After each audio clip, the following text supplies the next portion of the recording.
Hello, Jack. How are you?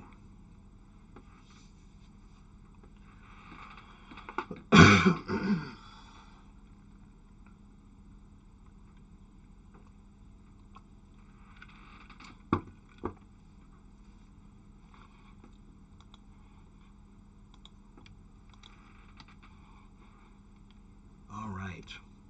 Now, let's get back to my notes. And then we're going to start doing some vocabulary.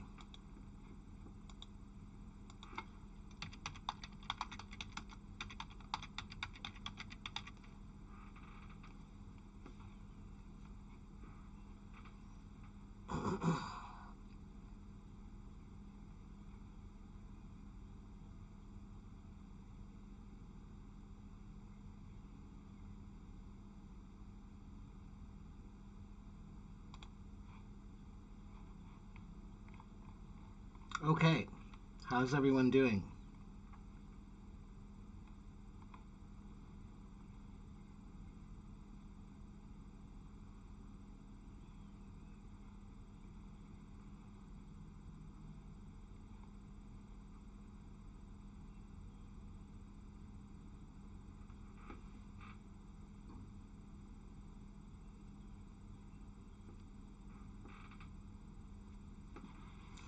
Are you ready to learn some vocabulary?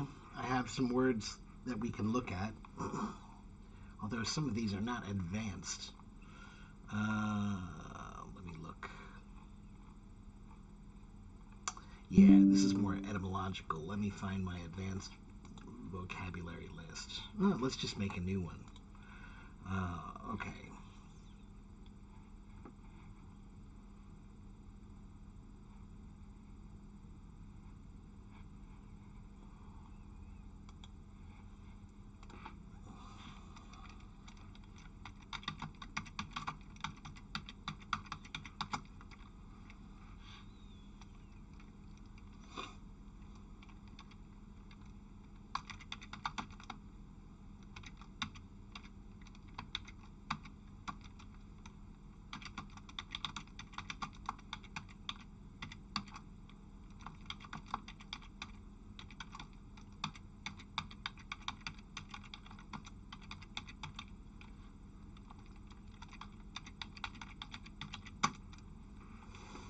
Let's see. Create a list of advanced vocabulary words for ESL learners. Level C1 or C2 for the IELTS or TOEFL. Um,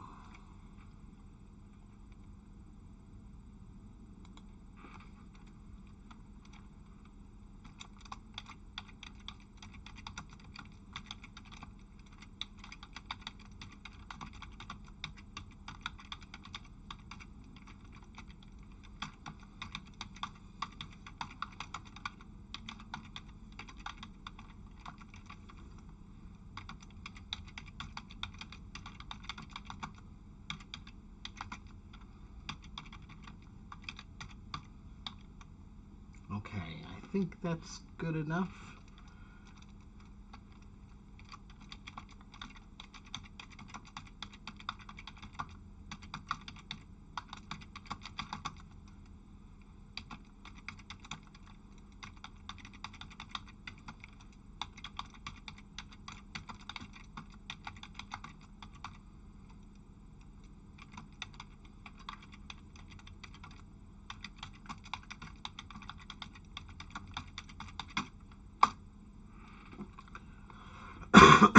All right. Harewa says, I'm doing good. I just got home from work. Good. Well, relax then. I'm just starting my work. It's a rainy day here. So today I will probably do a lot of house cleaning and inside computer work. And I'd like to go get a haircut. I need to get a haircut badly. And hello, Emma. Emma, where are you from, Emma? I don't recognize that flag. Hello, Giuseppe and Lillian and Libra. So, do you guys remember Clay? Do any of you remember Clay?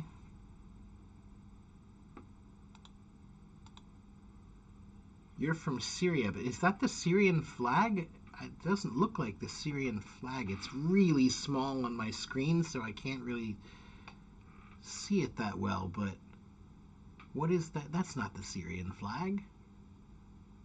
Or is there a new flag in Syria now? Maybe. I don't know. That's an old flag. Ah, okay. It's an old Syrian flag? No.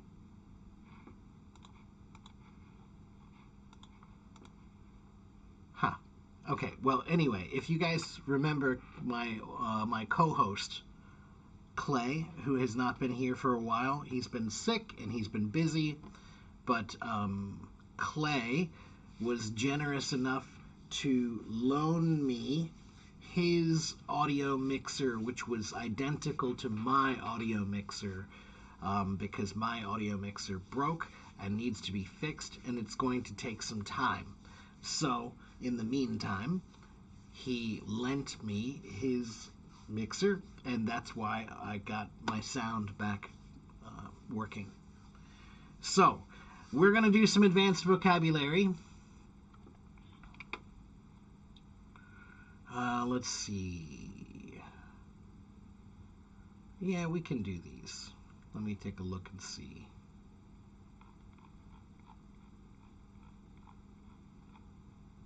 One moment. Let me try to adjust this very quickly.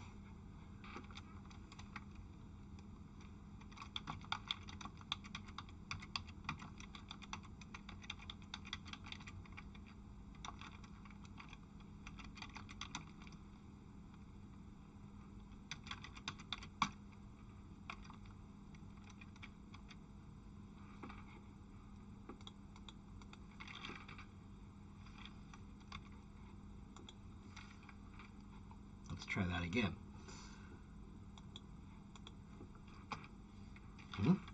Why won't that work? There. Yeah, well, that's interesting. That's why I was. That's what I was just thinking. Emma is. Yeah, I guess maybe you need a new flag now. That's interesting.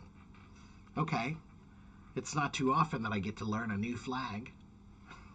We don't get very many new flags in the world.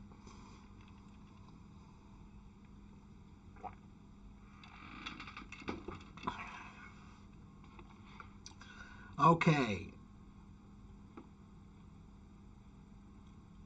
So we're going to get started with this list of vocabulary words. I'm going to teach you how to use them and what they mean.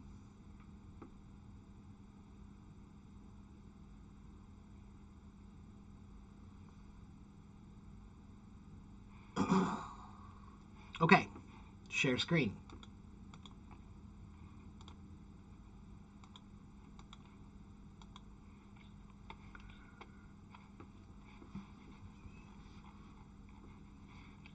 Can you guys see that? Is it big enough?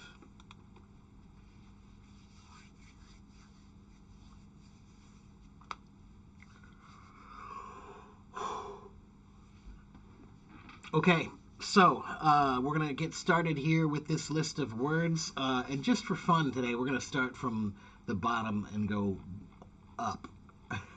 Just for fun. Oh, it's not finished writing yet. It's not finished writing. Give it another minute to finish writing.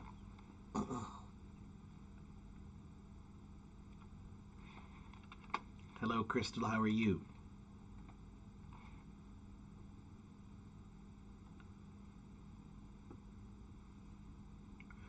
And Grace is in the audience too. Hello, Grace. And Dima is here as well. Hello, Dima. Brian is here. Hello, Brian. Sayonara is here. Hello.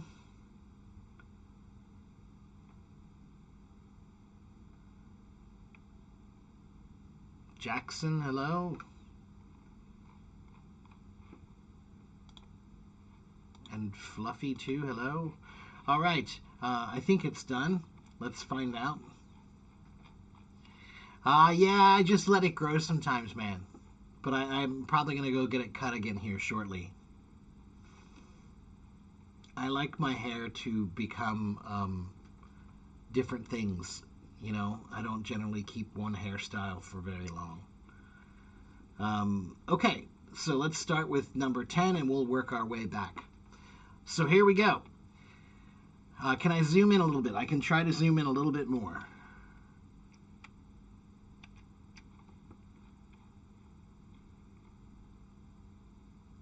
That's as big as I can make it. Okay?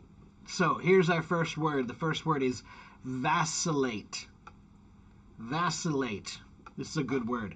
These are advanced vocabulary words, everyone. So this is not vocabulary for everyday usage, right? These are words for your IELTS, for your TOEFL examination. These are C1, C2 level vocabulary, okay? To vacillate means to go between two opinions or actions, to be indecisive, right? So I like vanilla. No, I like chocolate. No, I like vanilla. No, I like chocolate. We're going to go on Monday. No, we're going to go on Tuesday. No, we're going to go on Monday. No, we're going to go on Tuesday. That's to vacillate. It's different than on the fence, because on the fence means you have not chosen. There are two choices that you will not make. That's to be on the fence. You're not sure what to choose, so you don't choose. To vacillate means you keep changing your mind. Okay? And it comes from the Latin word vacillare, meaning to sway to and fro. Okay? So, an example sentence here. She vacillated between staying in her job or starting a business. Yes, it's Latin, of course. Yes, as most of these are. The majority of these advanced vocabulary words, the majority of them are Latin. Some French, too. Okay? And what contexts can we use the word vacillate in? Career planning, right? If you're not sure what job to do, right? I think I'm going to be a doctor. No, I'm going to be a lawyer. No, I think I'm going to study to be a doctor. No, I'm going to go back and study to be a lawyer, right? That's to vacillate, right? Or psychology. In psychology, it might be a term used to describe the feelings of people or the behaviors of people, right? And in politics as well, because these are choices, right? Things that you have to choose, right?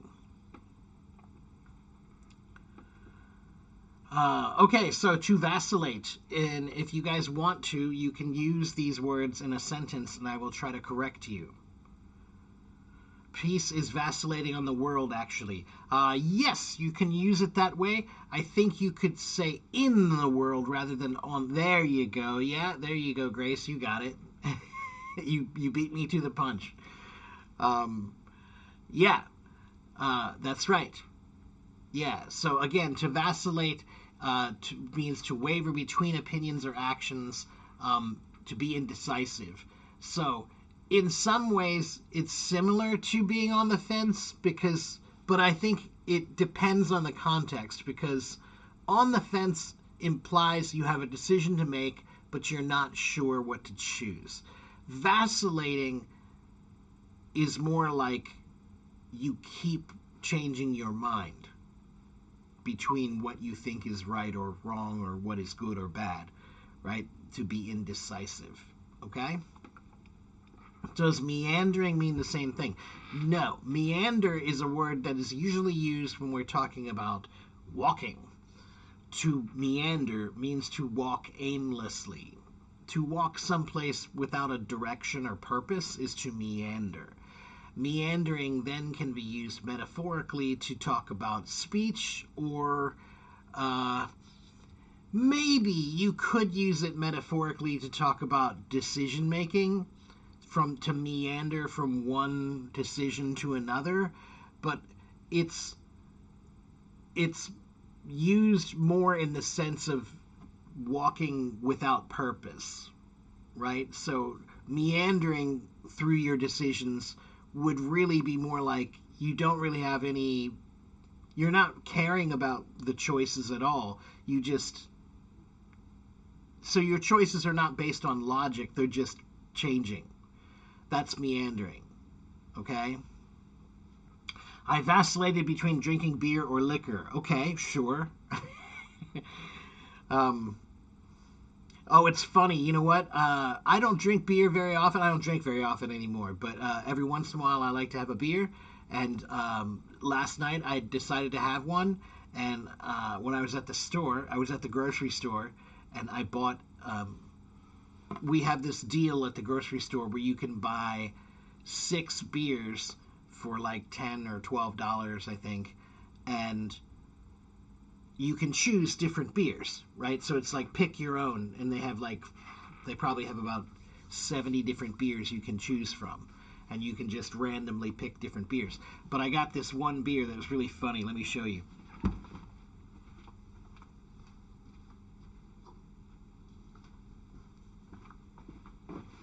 I had to buy it just because of the name of the beer is just so funny.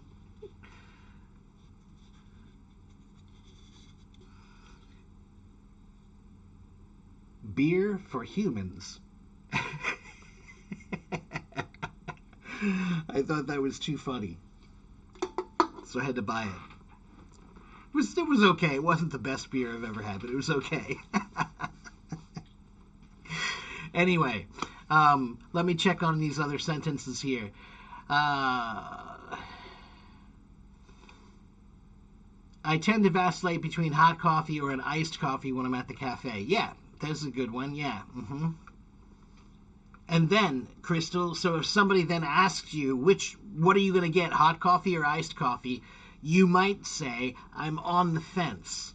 So vacillating and being on the fence can be used in a similar, they might be used together, right?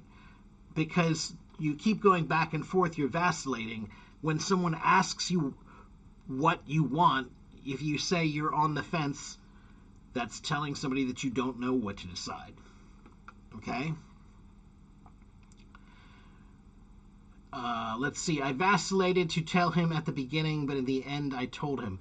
You could say I vacillated about telling him in the beginning. Or at the beginning could be okay as well. Okay, so I vacillated about telling him in the beginning, but in the end I told him. I think I would make it in the beginning because you also said in the end. So I vacillated about telling him in the beginning, but in the end I told him. Okay? All right, let's see.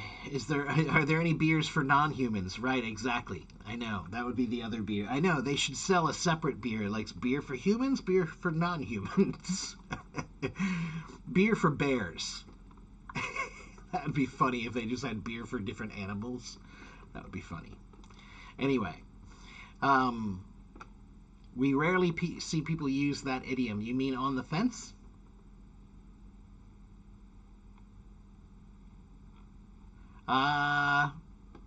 Well, you might rarely hear it only because the opportunity doesn't come up that much. There are not many opportunities in life where you have to tell somebody about some decision that you really don't know what to decide about, right? There are not many. So I think it's just based on the nature of the word why we don't hear it very much. But I wouldn't say it's an uncommon phrase. It's a common phrase to talk about. Okay, let's go to the next word. Vacillate is good. Now let's go to the next word. The next word is pernicious. I like this word. Pernicious. Pernicious is a good word. It means to have a harmful effect, especially in a gradual or subtle way, right? So, for example, let me think. So, if you did something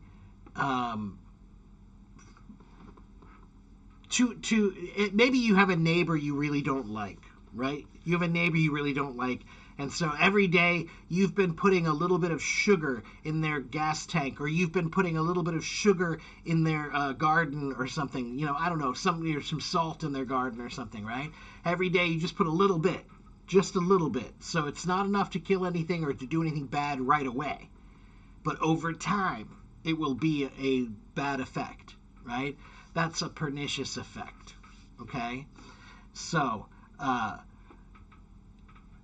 and the etymology of this, per is a Latin word meaning completely. Nic comes from the Latin word necare, meaning to kill, and ius means full of, right? So this one's kind of interesting. It means completely destructive. But the modern meaning of it, the modern usage of the word, is not completely destructive. The word is more about doing something that won't have an immediate effect that's bad, but will have a bad effect over time. Okay? Yeah, it's a malicious thing. Pernicious and malicious, those are words, right? And Mr. Ack, this is an advanced vocabulary class. That's why these are advanced vocabulary words. All right?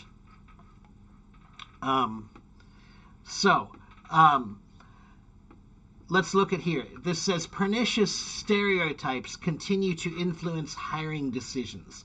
Okay, this is a good one. So, for example, in this case, they're talking about hiring decisions.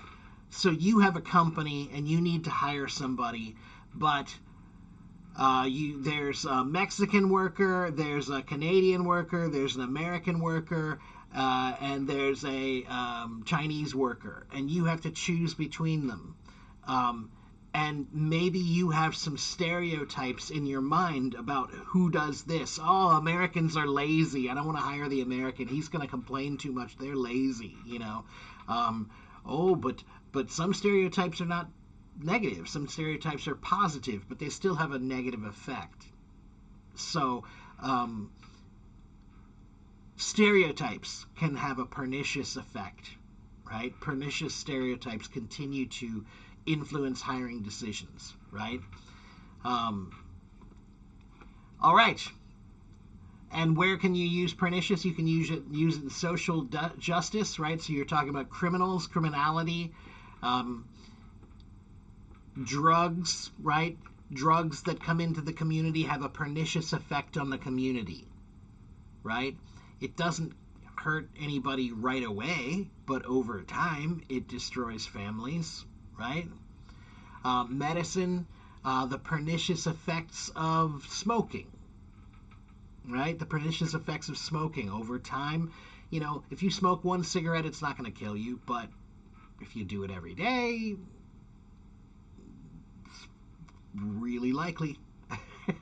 Psychology, the pernicious effects of certain, for example, maybe you have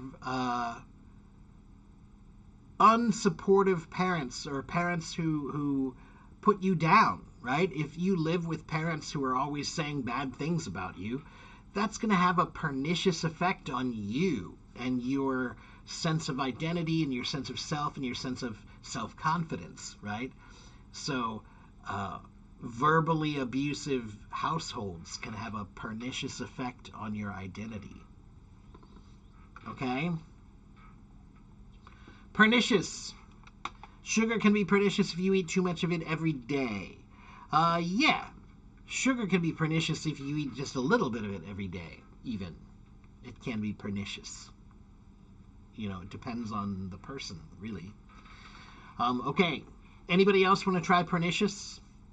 Go ahead and write your sentences, and I will correct them for you. Being narrow-minded can be pernicious. Sure. Yeah.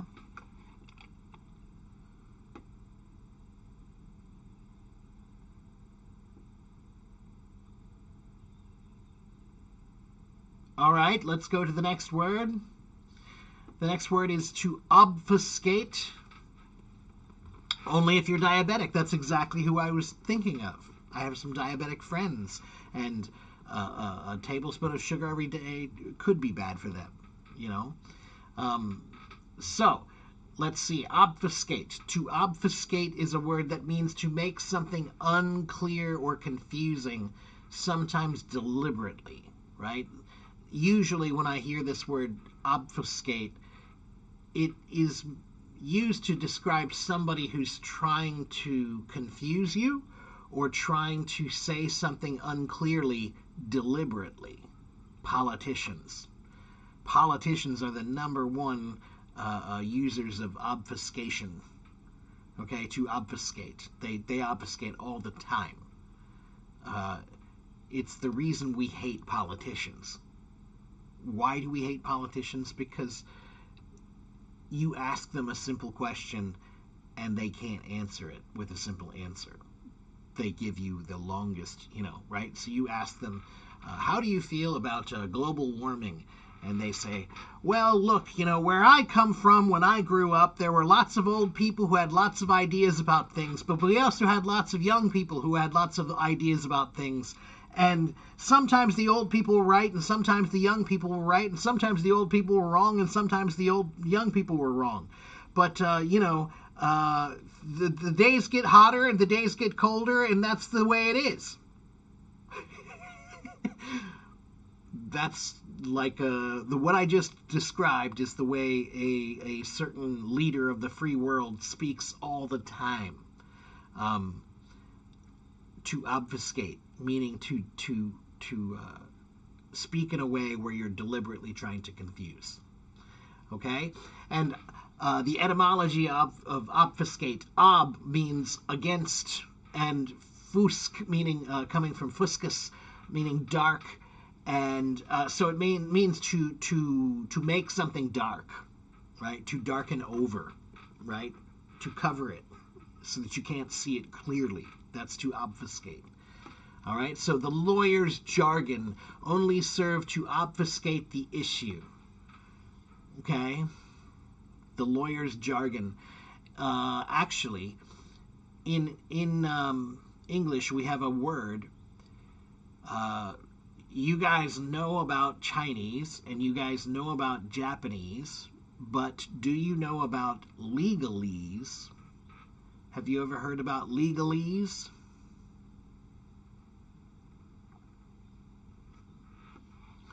Legalese is a word that is talking about the words and vocabulary and language used in law. When you read certain kinds of law documents, right? Legal documents are often written with language that obfuscates. Let me give you an example. Let's see.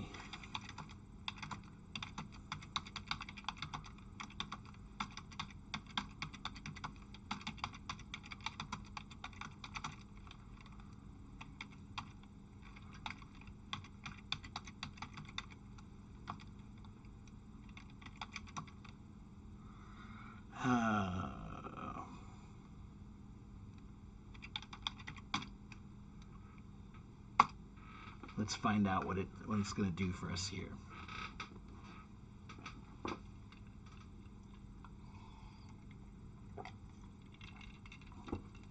Okay, let's look at this.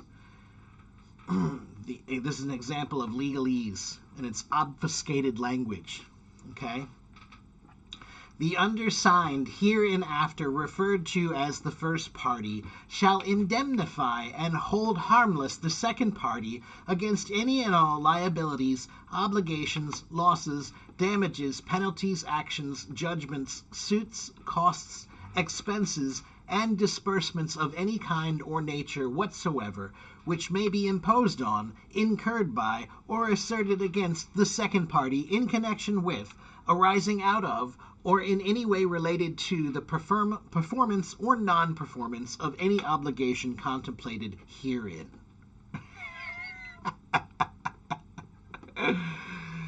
Yeah, that's legalese, which obfuscates, right? And basically, this whole paragraph is somebody saying anything that the first person does can't be held against the second person, right? So, like the lawyer, like maybe you sign a lease for a new apartment, and your landlord makes you sign something saying anything that happens in this apartment, you can't sue me. That's all this says, basically. Okay, so there you go. There's legalese and obfuscation. Okay. So we use this in politics, we use this in law, and we use this in academic critique.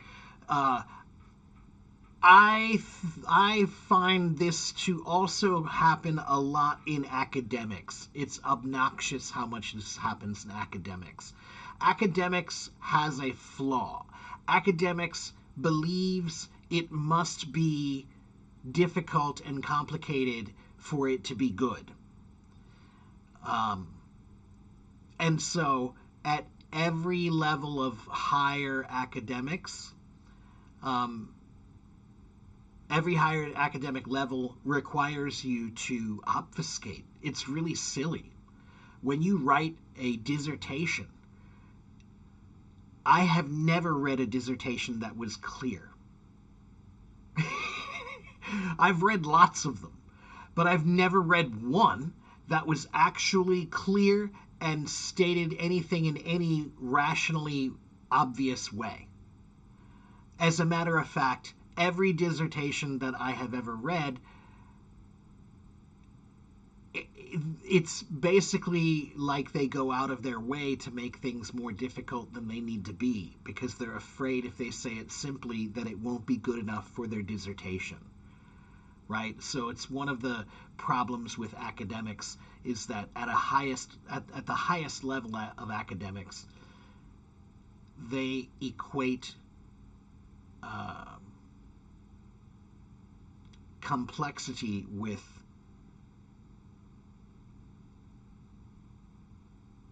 what's the right word? They equate complexity with greatness. But complexity does not mean something is great. As Albert Einstein said, if you can't say it simply, then maybe you don't really understand. And that's like every dissertation that you give about any topic, you should have to explain it simply as well. Right? So if you write your paper, that's great, but you should be able to explain it simply as well. All right, let's move to the next word. The next word is fastidious. I love this word. Fastidious. Fastidious means very attentive to detail and hard to please. Okay, so to be fastidious, maybe you're a maid, the fastidious maid, or the fastidious nurse. There are certain jobs that require a high attention to detail, right? And so you must be fastidious, right? But also you could say the fastidious teacher or the fastidious employer, meaning someone who's difficult to please. Okay? And the word fastidious comes from the Latin word fastidium, meaning disgust or loathing. Possibly from fastus, meaning arrogance, and tedium, meaning weariness. Interesting. Tired of being arrogant. Disgust with arrogance. I could see that. Okay. Interesting. So he is a fastidious editor who catches every typo. Yeah, to be an editor, you must be fastidious, right? Again, there are certain jobs that you must be fastidious in. Editing, right? You got to be fastidious. Art, I think, yeah, fastidiousness in art is an interesting thing because it's not bound by the same rules of correctness as many other fields. But I feel it does have fastidiousness. You must be fastidious in that you must push yourself to the limits of your ability and to uh, be careful about how you do what you do, but it's still art. That's slightly different, right? Fashion, sure, you know. I think that honestly, the word fastidious can be used in any topic or field, but in a very advanced, highly critiqued way,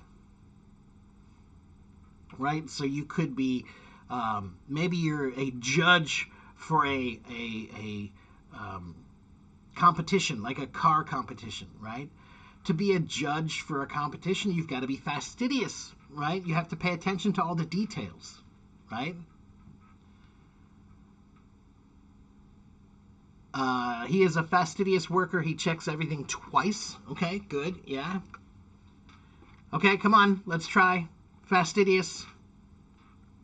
Write your sentences. I will correct them. Make it fast.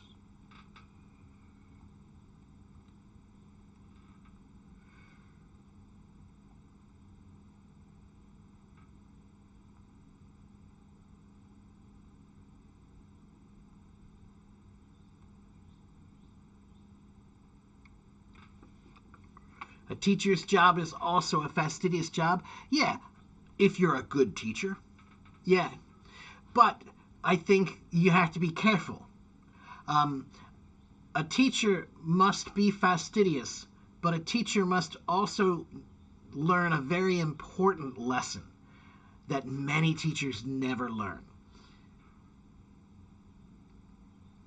You should never correct everything that is wrong with your students.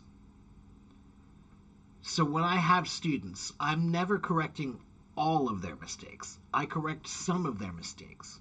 And the reason why is because, one, if you correct every mistake that someone makes, it's kind of like you're beating them over the head with their mistakes. And there's a very good chance you're going to kill their enjoyment or interest in learning. So, I know they made a mistake, but I won't correct it. Not all the time. Sometimes I let it go, and I'll come back to it later. There will be another opportunity for me to correct that mistake at a later time. But some younger teachers especially, lots of young teachers, they think that they're supposed to correct every mistake that a student makes. You're supposed to look for the opportunities to correct things, the good opportunities. But I don't correct everything. Yeah. All right, let's see. Well, yes, when checking grading, sure. In that case, when grading tests, yes, then I have to be fastidious.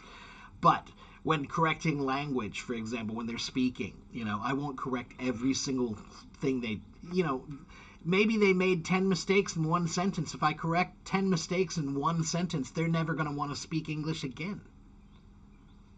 So you have to pick your battles, we say.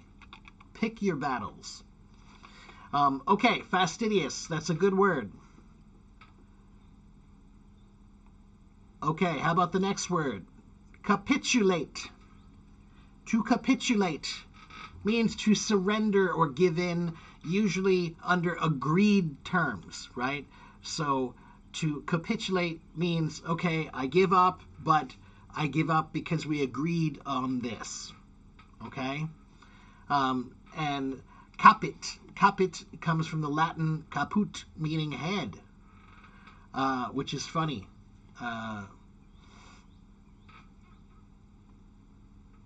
I'm curious. Let me look at something very quickly. Wait a minute.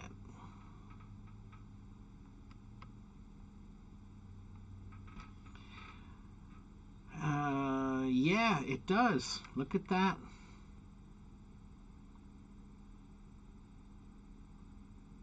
So this word capitulate,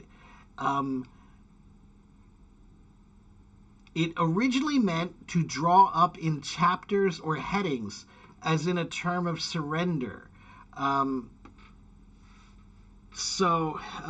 Let's see. How do I explain this? One moment. So a long time ago, when you fought battles, you if you wanted to surrender, you had to draw up terms, and terms meant, okay, we'll surrender if you do this and this and this, then we will surrender. And they would do this because they wanted to avoid a battle and avoid the losses that came from battles, right? So it's funny because the word kapit, meaning head, it means chapters, like the things that they were listing that they wanted done, right? We will surrender if chapter 1, chapter 2, chapter 3, these things, right? The conditions, that's right. So but this word capitulate, it comes from the word meaning head, kaput, which actually is also related to the word cabbage, because cabbage looks like a head. And it's also related to the word, wait a minute.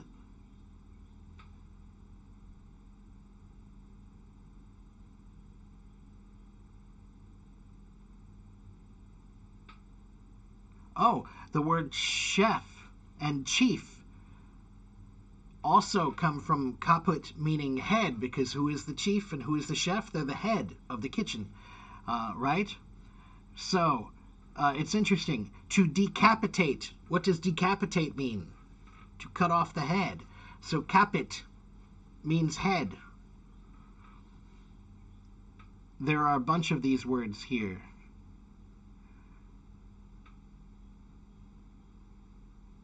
Huh, interesting. Okay, so to capitulate, to give up, right? The rebels capitulated after a long siege. We use this word in war, in negotiation, and in debate. Okay? So, go ahead and try to use the word capitulate in a sentence. Capitulate. It's a synonym of give up or surrender, but it's a advanced synonym, and that's the point, Vini, is today is all about advanced vocabulary. These are C1, C2, TOEFL, IELTS vocabulary words. Okay, so if you use give up or surrender on the TOEFL, you can use those words, but it would be better if you used capitulate.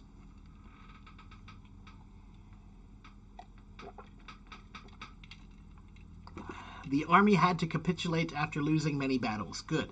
After hours of trying, I capitulated and asked for help. That's a very good one. Yeah, the second one is very good. I use this word actually in common life. Maybe my dad and I are discussing the garden, right? And he wants to do it this way, and I want to do it that way, but eventually I capitulated. It's okay. Whatever he wants to do, it's his garden. He wants to do it that way, then let's do it that way. I'll capitulate. Right? I capitulated. If you capitulate in an argument, you have to stop fighting. If you capitulate, you have to stop fighting. That's what capitulation is. So,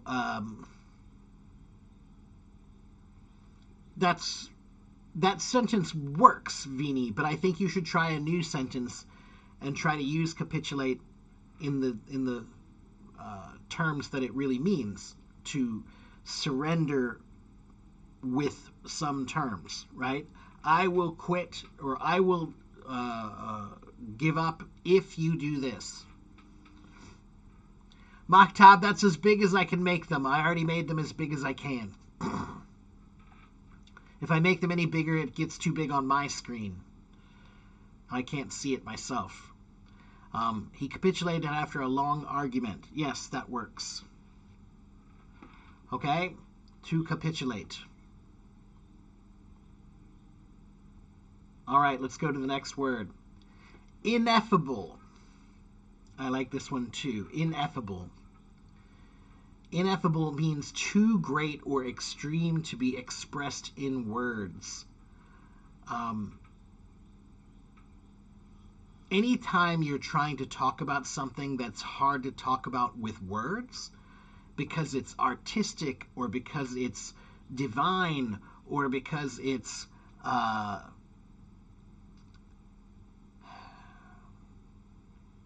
intangible or non-corporeal or um, something unreal, then we can talk about ineffable, right? The ineffable uh, um, way of things, right? So, ineffable comes from in, meaning not, and F from effari, meaning to speak out, right? So, to not speak out. So, it means to not be able to speak about something, right? I don't have the words for it because it's too beautiful.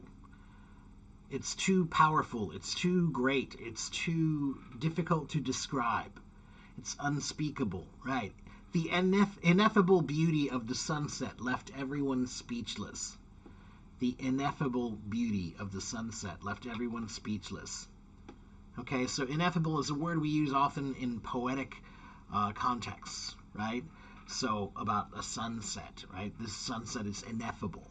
Okay, literature, right? The ineffable qualities of this book, right? Or the ineffable qualities of this writer, maybe, right? Philosophy, um, meaning that in philosophy there are some things that are hard to talk about, right? That's what philosophy does a lot of. It talks about things that are kind of on the edge of reality or what we know, and those things are ineffable, right? Emotional writing, again, you're trying to discuss a quality that's difficult to discuss, so it's ineffable, okay? Not undesirable, no. Unspeakable, yes, but not undesirable. There's nothing undesirable about ineffability. To be ineffable just means it's not able to be spoken about because something is too powerful, too beautiful, too something, too difficult to explain. Okay? The pain of losing him was ineffable. No words could explain it. Sure. The love between them was ineffable. That works as well.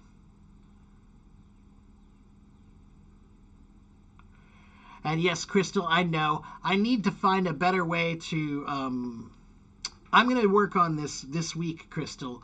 I need to consolidate all of my ChatGPT chats about vocabulary and teach it to not repeat itself, because I know it does.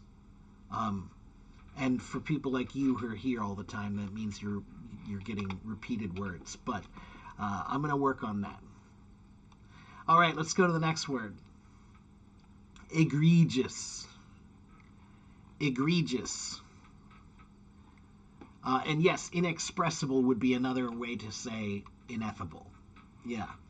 Egregious is a word that means outstandingly bad or shocking, right? So the egregious criminality or the egregious immorality or the egregiously argumentative nature of someone, right? It's just the the mistake he made was egregious, right? It means in really beyond the line, right? The line is here, and you went past the line. It's egregious, okay? It's outrageous, maybe.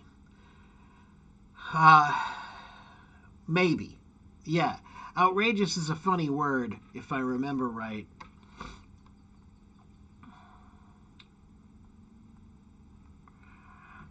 Let's see.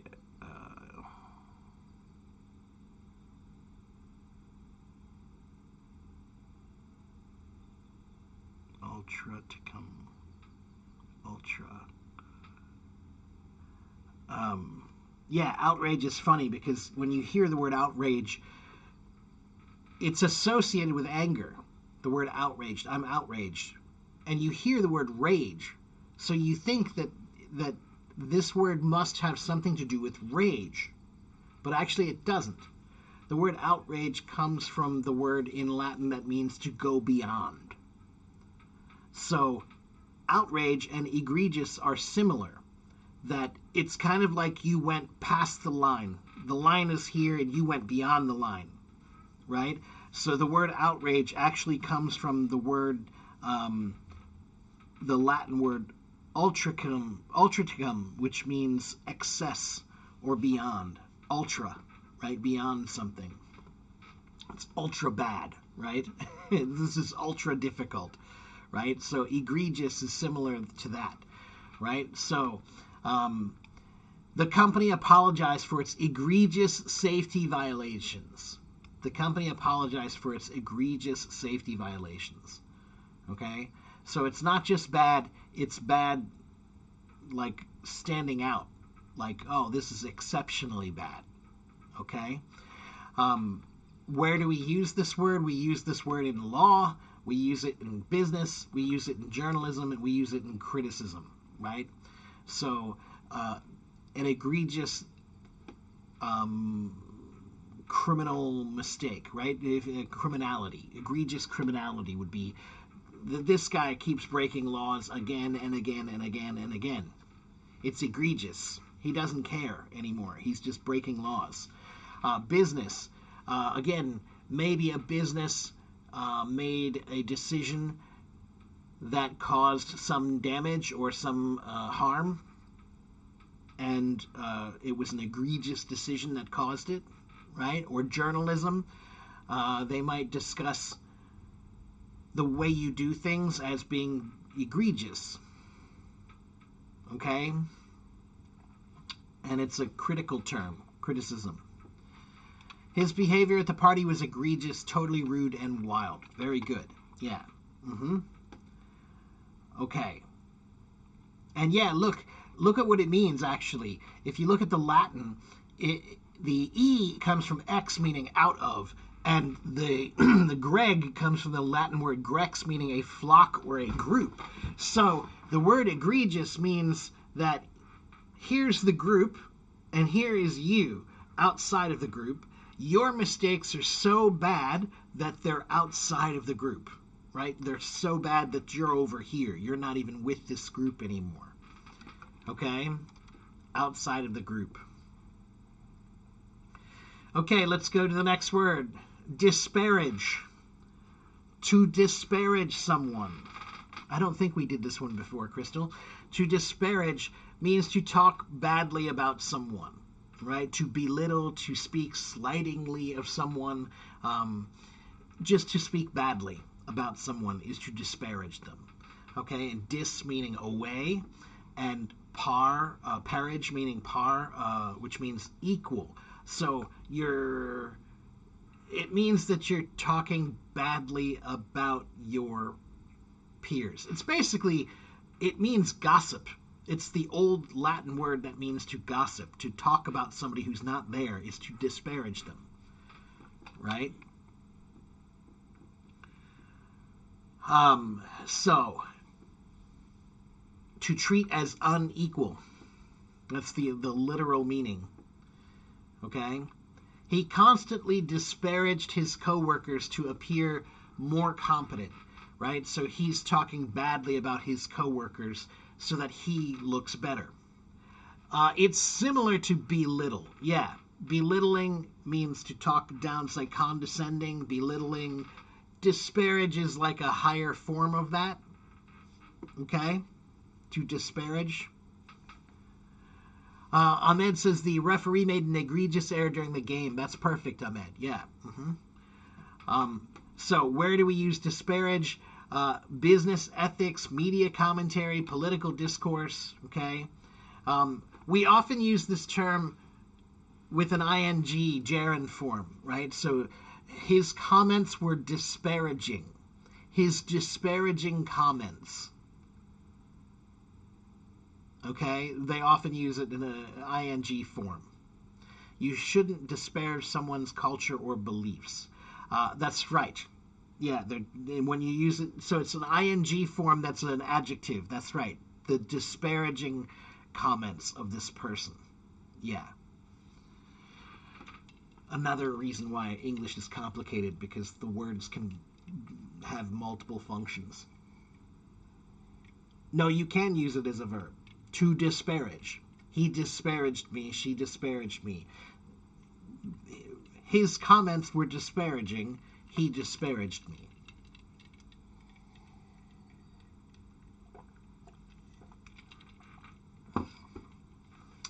The politician's egregious lies shocked the entire nation. Yes, good. Good. All right, let's keep going. We've got a couple more to do. Here is number 2, magnanimous. I always liked this word. We did do this one before. Magnanimous means generous or forgiving, especially towards somebody that you either don't like, or your rival, or someone less powerful than you. Magna means great, and anima means soul. So magnanimous means you have a great soul. You're full of great soul. So a magnanimous person is someone that does something nice when they don't have to. Okay? If someone does something generous for a friend or an enemy, that's a magnanimous act. Okay? It means to have a great soul. So look, you did something nice for your enemy. That's a pretty nice soul you have there. You know, that you're so great that you'll do nice things even for your enemies, right? Then that's magnanimous. Okay, but it could be not an enemy, but somebody below you, right? Maybe some famous live streamer decides to come mention me and talk about me and invite me to come talk to them. They don't have to. You know, they don't have to do anything nice for me. I'm not an enemy, but I'm not a friend either. But if they were to do something nice for me, that would be a magnanimous act. Yeah, it's similar to noble. It's similar to what noble should be, right? Nobility is such a funny word. Royalty and nobility are words that should mean one thing, but in the past, historically, the people who were nobles or royals were not any of those things. Noble people were rarely noble. You know, that's what's so funny. What does noble mean? Look it up. It means good, you know, good things, to do good. But noble people are rarely noble. Hello, Carolina. Yeah, nice to see you too. All right, so to be magnanimous. Despite losing the match, she was magnanimous in defeat. So she lost, but she still came by to say, you know, hey, great job, right? So this is an interesting one. To be magnanimous in defeat. You lost, right? But you still went to say, hey, great job. You were really amazing. You know, that's magnanimous, okay? It was magnanimous of him to donate his prize money to charity. Yeah, right. Okay, and finally, the last word for today is, again, one we've done before, ubiquitous. Ubiquitous means it's everywhere. Something that exists everywhere is something that is ubiquitous, okay? It's present, it's appearing, or found everywhere. McDonald's. McDonald's is ubiquitous. Pollution is ubiquitous.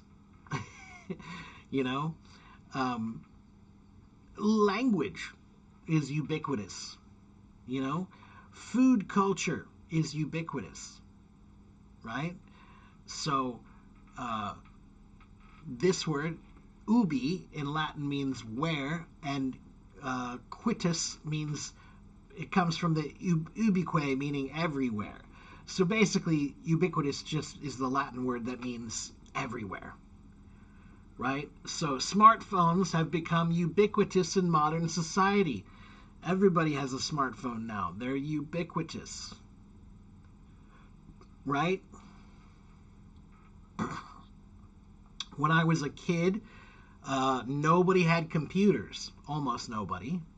But then 10 years later, they were ubiquitous. Then, when I was a kid, nobody had smartphones. But 10 years later, they were ubiquitous, right? Okay, let me look at these. God is ubiquitous. I think there's another word I would rather use. I think that it would be better to say God is omnipresent. Omnipresent means present everywhere. Omni, all over, present. Omnipresent would be better for that. Religion, that would be one you could say. Religion is pretty ubiquitous, yeah. Let's see. In big cities, traffic is ubiquitous. Yeah, sure, I think that's good. Sand is ubiquitous component. I don't think that's a good usage of this word. Ubiquitous is not a word to use to discuss things like sand in a desert. I understand your meaning, but I think that it's not a good application.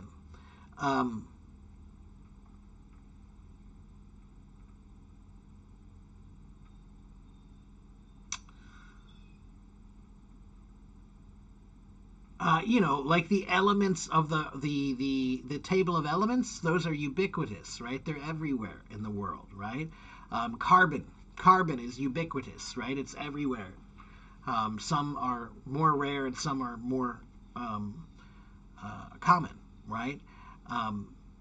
But I think ubiquitous is a word that we usually use when we're talking about technology, right? Like cell phones and computers, they're ubiquitous. Sociology.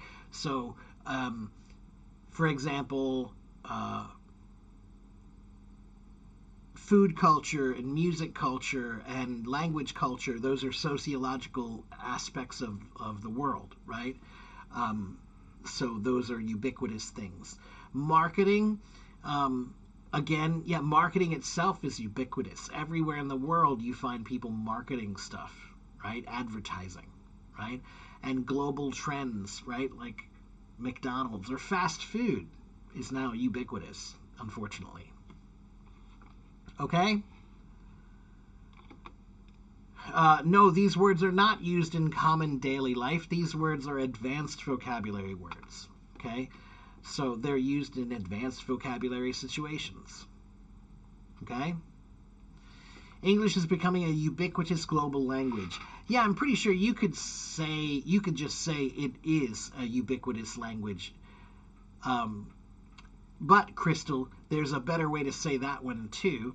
You can say English is a lingua franca. Lingua franca is a term that means common language. Now it means common language. It's funny. Crystal, I think I explained this to you before. I'm not sure. Yeah. Lingua franca actually means of the French language. And it's a funny term. Now, when we hear lingua franca, it means common language that's spoken between people who don't know their same language, right? So, for example, if you are from Saudi Arabia and you meet somebody from France, right? Maybe they don't speak Arabic and you don't speak French, but you both speak English. That's a lingua franca. Okay? But it's funny because where does that term come from?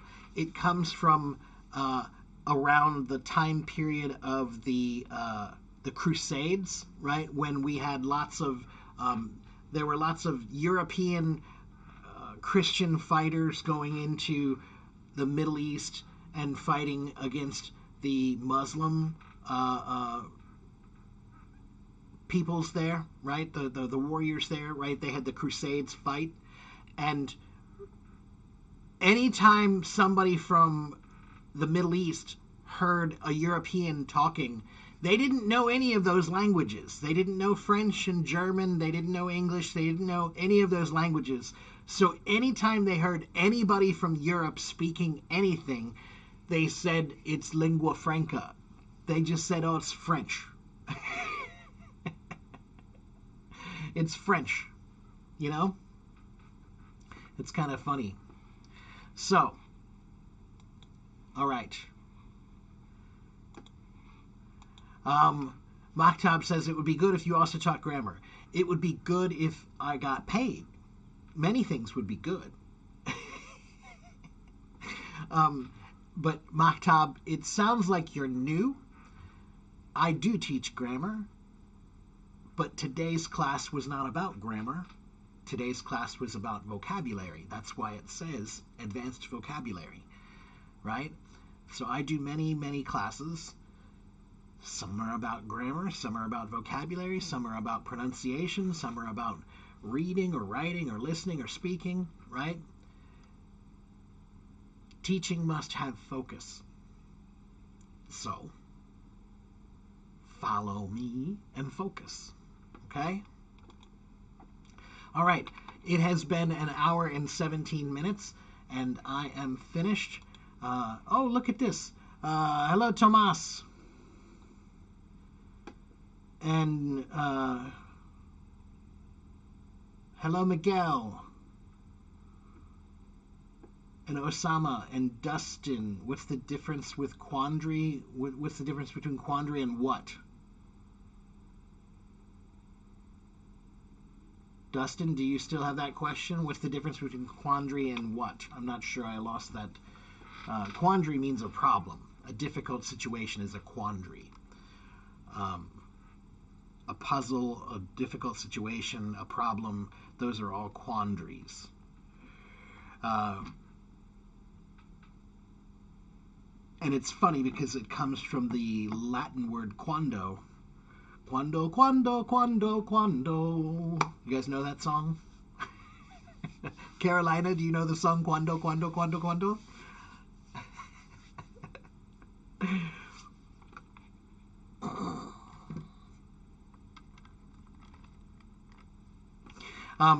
So, yeah, the word quandary, it's a quandary, means it's a problem.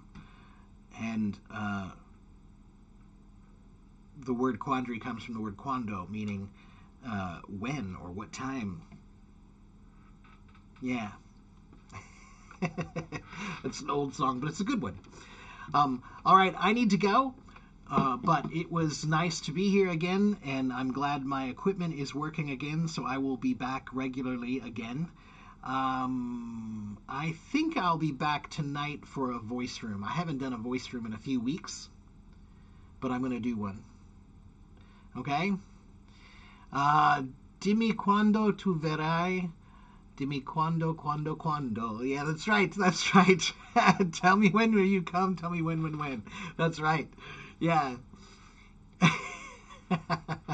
Tomas, thank you for that. Yes, thank you. Let me give you the website. Here is my website. Go to my website and buy some lessons. If you want some lessons, go to my website and buy some. You can also go to my YouTube channel, and everything we did today is on my YouTube channel. You can go watch. Okay? So, if you haven't followed me yet, follow me. I have been on Hello Talk for more than 11 years, almost 12 years. I have about 82,000 followers on Hello Talk, and I am a real English teacher here. Okay? So, follow, come back and see me again, and I will see you guys next time. Okay? Bye-bye.